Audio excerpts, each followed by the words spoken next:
This is a game that Matthew showed me. It was a PS1 game sometime within the late 90s, maybe 98 around that time. And he told me about this game, but I didn't really understand what it was by the way he was describing it to me. All I remember really is that he mentioned that there was one particular mission where you have this single enemy who's really fast, who runs around a lot. And so I had this image in my head of like this cheetah running around in circles, but no. And like many games that he showed me, once he showed me it, I wanted it. And what's actually quite funny is that there's a story behind getting this game because I remember asking my granddad for this game because my granddad used to copy games for me. I've mentioned that several times. Yeah, he used to copy games for me on my PS1. And I genuinely didn't like asking about stuff. So, I didn't like asking if I could do something or asking if I could get something. Generally, I didn't like that. But I really wanted this game. And so I asked him if it would be okay if he would copy it for me. And I remember the story behind this because he said to me, if you read a book, I will copy it for you. And so I did not want to read a book at all. I had a few books in my cupboard, and I remember looking through a few of them, thinking to myself, which one's the shortest? And there was one that was like a small book, but then there was a bigger book, but then the text was bigger, so it was probably less words on a page, even though there were more pages. And I judged purely based on that alone. And I found one book which was something like The Amazing Five or whatever, and I remember I would read it, hating every second of it, completely bored, just because I wanted this game. And I remember being downstairs and my mum was saying, "Oh, you're reading a book there?" And I'm like, "Yeah." And she was like, "Are you enjoying it?" And I said, "It's okay." And then she said, "Oh, I used to read that when I was a kid. It's got this character and it's got that character." And I was just thinking, "Ah, right." And I was all the time thinking, I just don't care. But I didn't complete it, but I did get so far. And then I said to my granddad, I said, "Right, I've read this book. I'm this far through." And he said, "Right, okay, I'll get it for you now." And so, thanks to that, he went and got me Armored Core. What's funny though is that when he copied the game, usually he prints out like the cover for like a little CD case. But what he did this time is he just had this very solid blue colour with this sort of like this word art font, and it said Armed Core, like ARMED, as opposed to Armored, which would have been spelled ARMORED, like the American spelling without the U. And so it was spelled this different way, and I didn't notice it at the time, and I didn't know that that wasn't the like official artwork, but I remember just thinking to myself, like, the whole time I was reading that book thinking, I hate this, but I did it for the game. But I've talked about other games in the Armored Core series, because I told you about my story about getting Armored Core 2, and I've also mentioned Armored Core 3, so there's really not much to mention that's new specifically about this game. But this is the one that I have the most direct experience with. And so just to recap, you build these giant robots, you buy different parts from the shop, and you can put them together, and you can have different types of legs and body parts and arms and weapons. And you go through all these different missions and you earn money, and you use that money to buy and sell different body parts. What's also System interesting is that engaged. things sell for the exact same price that you buy them at. So the whole concept of buying things and then equipping them and then selling them is kind of pointless in a way. It may as well have just been that you can This is just the guard. customize We've however cornered you the enemy want, as and expected. then as long We'll as leave it the rest was up to in you. the set amount of money value, it would allow you to use it. But it didn't do that. And I did love this game, and I do remember the big thing that sticks out to me, or one of the big things that sticks out to me, is the opening mission where you have this little arena and you have to destroy a couple MTs as they're called, and at the end it goes, "From this moment on, you are a Raven." That stuck with me. But I really liked, and this is before I got into RPGs, I really liked the main menu. It was really nice. Not the one where it's like new game continue,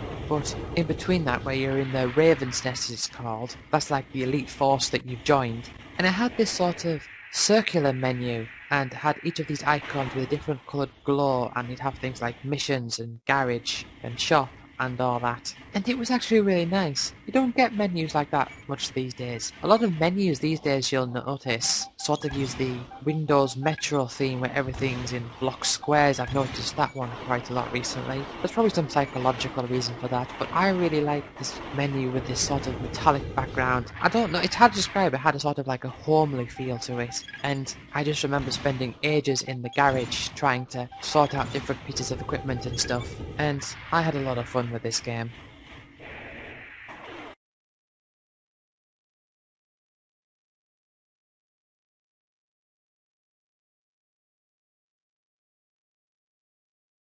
I don't think I actually ever heard of this game or this series when I got it, but my main memory is just one day during the first year of university. So this would have been 2007 or 2008, around that time. I had some spare money, so I went and bought some PS2 games. And I got this game, and I told my friend Alex, who I know from university, and he was saying, "Oh wow, that's a great game." And so I was kind of happy that I got a game and then someone else said, "Oh yeah, that's a great game." Although saying that, I tend to disagree with people a lot when it comes to games. But even still, it's nice to know that when I got this game that someone said, "Oh, that's a great game." And I didn't really know anything about this series beforehand. But I later did find out that this is actually quite a long-running series that dates quite a fair bit back. And the game I am talking about is Ys, the Ark of Napishtim, or Ys 6, as it's also known as, because it's the sixth one in the main series. I hate saying that. I hate saying sixth.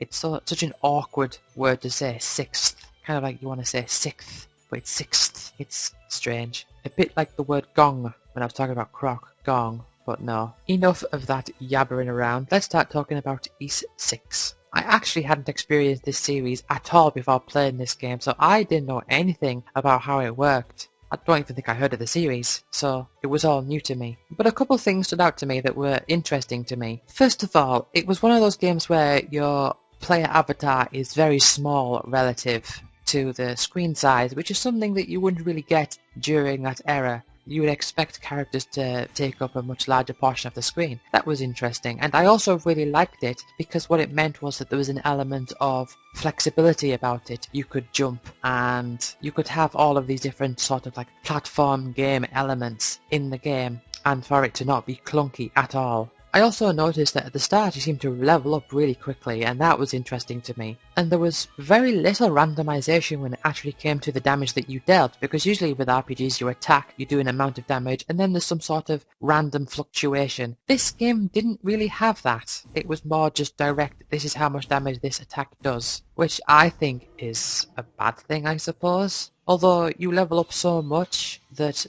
when you couple that with the fact that you attack a lot because it's a fast-paced action game, the lack of randomness actually makes more sense than what it would be if you had a turn-based game, for example. Also, what I really liked is that there were times where you could just go places that were too difficult for you, that would require you to level up in order to be able to beat the bosses there, or just progress through. And I really felt that the bosses themselves, whilst being action-based, still had a level of methodology behind it, and I really like that. So the big one that I remember is you have this boss which will throw all of these eggs into the battlefield, and if they hatch, they will spawn really annoying enemies. Oh, do they explode? I don't remember exactly, but yeah, I just remember that these things that come down and you don't want them around, so you have to knock them all off of the arena. And as you progress, you also get different weapons with different elements to them. And so you have that switching of the elements, and they each charge individually as well. Another thing that really stood out to me is that every NPC in the game has their unique portrait and their own unique voice and a unique name, which is pretty nice. That's something that I think deserves lots of praise for being amazing, like I know some people would, but I thought that was nice. And one thing that's really apparent whilst playing this game is that everything is really clear and structured in its menu design. And it's rather hard to describe what I mean by this, but it's kind of like if you look at the menu in the item inventory space, because there aren't that many items in the game, you can have each individual slot dedicated to a specific item so that when you pick up that item, it will appear in that specific slot. So it was very organized in that sense. And I never completed this game, but I certainly did enjoy it.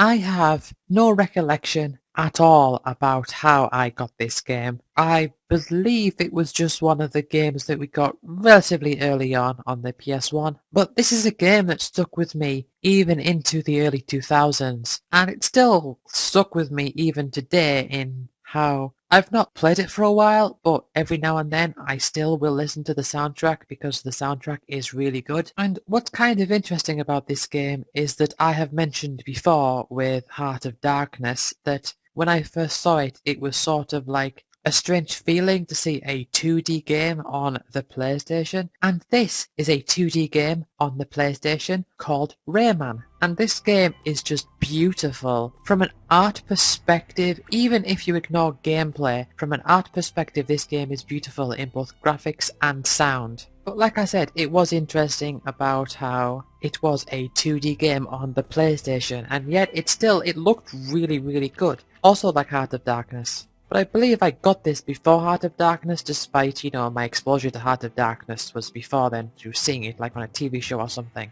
But I've already talked about that. But anyway, I have a few memories to do with this game, but I also want to talk about the gameplay. So I'll do that first. I'll talk about the raw pure gameplay. It's a 2D platform game, and what you have to do is you have to go through each of the levels, and in each level there are 6 cages with Electoons in for you to free, and you free the Electoons by finding the cage and punching it. And then once you've completed that level, on the world map a extra branch will go out towards the next level, and it's not in a strict linear fashion. It does become a linear fashion later on, but for the first 2 worlds it does sort of branch off. So for the first world, the Pink Plant Woods, after you've completed the first level, which is the Pink Plant Woods, I realize I just called the first world the Pink Plant. Get my words mixed up. The first world is the Dream Forest. Let's get this straight. First world is the Dream Forest, and so you have the first level, which is the Pink Plant Woods, and then from there, once you've completed that, you can go up to Anguish Lagoon. And from Anguish Lagoon, you have 2 branching paths. One of them goes to the Swamps of Forgetfulness, which is another level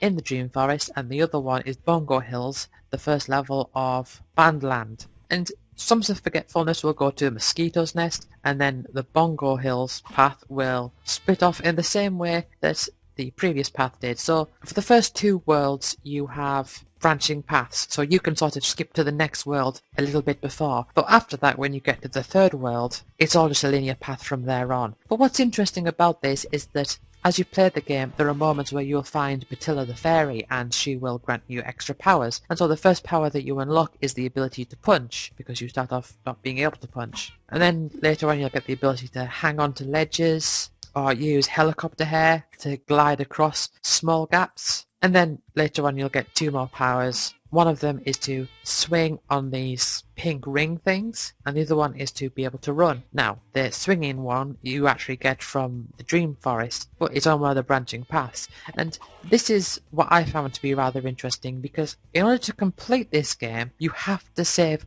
all of the Electoons. Now, I was thinking like in terms of Croc, that saving the Electoons is just like an optional extra for 100% completion. But if you don't save all of the Electoons, you will get to the final stage, or just before the final stage, and there won't be a path leading to the final stage. This happened to me. I got to the end, and then it was just nothing happened. There was no path. And so I thought, oh, well, maybe I have to save all the Electoons. So then I went and did that. And that's how I went ahead and completed the game. But what I also really liked is that there was this element of backtracking as well. So for example, in the first level, before you get the punch ability, there will be cages there that you can't bust open because you can't punch them. So you'll then have to later come back to earlier levels with powers that you've accumulated from later levels in order to save the Electoons. So you need to sometimes make multiple visits to previous levels, and this is very much an early game thing. This is actually one of the rare instances where the game gets more linear the more that you continue on with it, I suppose. That's also interesting. But man, this game really does stick out to me because I played it for such a long time.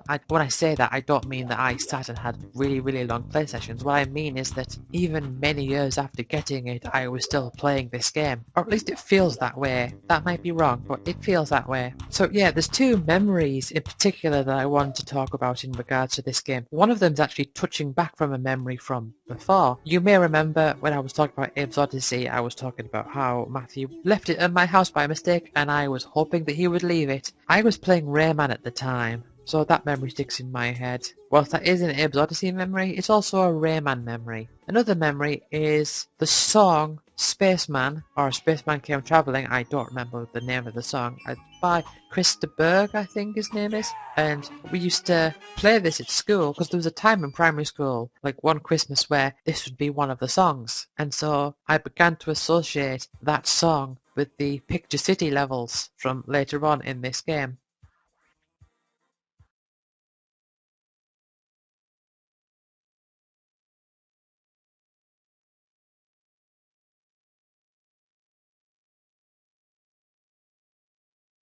It would have been around the end of 2013 where I saw this game on a PS Plus sale and I decided to get it. This is actually a game that I wanted not for too long, but there was a bit of time where I was interested in this game, and so when the time came and the sale was available, I decided to just go ahead and get Far Cry 3 Blood Dragon. And Blood Dragon is to Far Cry 3, as far as I understand, the equivalent to how Infamous First Light is to Infamous Second Son. And what I mean by that is that it takes the core concept of the game and shrinks it down to a rather isolated experience, and that's what Blood Dragon is. It is Far Cry 3, but it's given this new coat of paint. And this coat of paint, in this case, is a cheesy 80s action movie with lots of explosions and neon lights. But this game actually, to me, seems a bit strange given how it's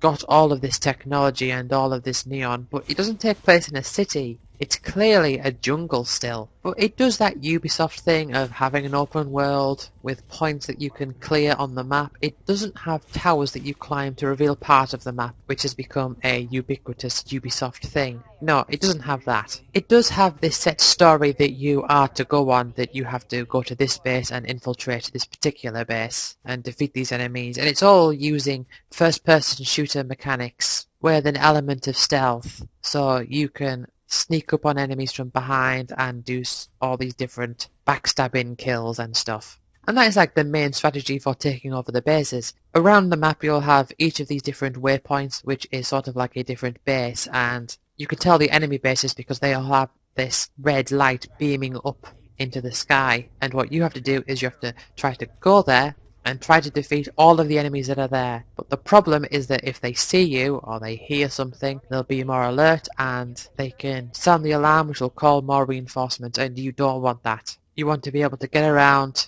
kill them silently if possible, and if you do manage to take over the base, then it becomes your base and the red light will turn to green. And this will allow you to get access to shops, and it will also give you an extra warping point on the map. Another way that you can also get experience in this game is by finding all of the objects that are scattered around. So you might have TV sets. It's not inherently an interesting thing game mechanic wise, but it still can be enjoyable to go ahead and do it, to find these individual things like VHS tapes, for example, and they will give you experience. And it is very much in the whole open world style, let's just litter it with all these different collectibles, throw everything around, which isn't a bad thing. I think that there is sort of this stigma saying that that's a bad thing. I honestly don't think it's a bad thing, I just think it's not a very interesting thing. And I think that when games use that type of system as a sort of depth supplement, it's like them saying, ooh, look at us, we've got so much stuff you can do, so many things to collect, look at all this. I think it kind of devalues a game when that happens. But the leveling system itself is very clear cut and very linear. You will always unlock the same thing at every level, at any particular level that is. So for example, any given playthrough, at level 6 you will unlock the same thing that you will unlock at level 6 on any other playthrough. The recovery system is also typical Far Cry as well, and that is you hold triangle to heal yourself, and you can have these items that will be like healing items and they will recover your health, but if you don't have any healing items, your healing ability will just take extra time to do. Definitely interesting game, definitely enjoyable game, and I recommend it. Also, in terms of memories for this game, I remember this game came out, or no, not came out, but I played this game about the same time that the Less Than Jake album See the Light came out, and so I associate, not too much, but I have a bit of association between that album and Far Cry 3 Blood Dragon.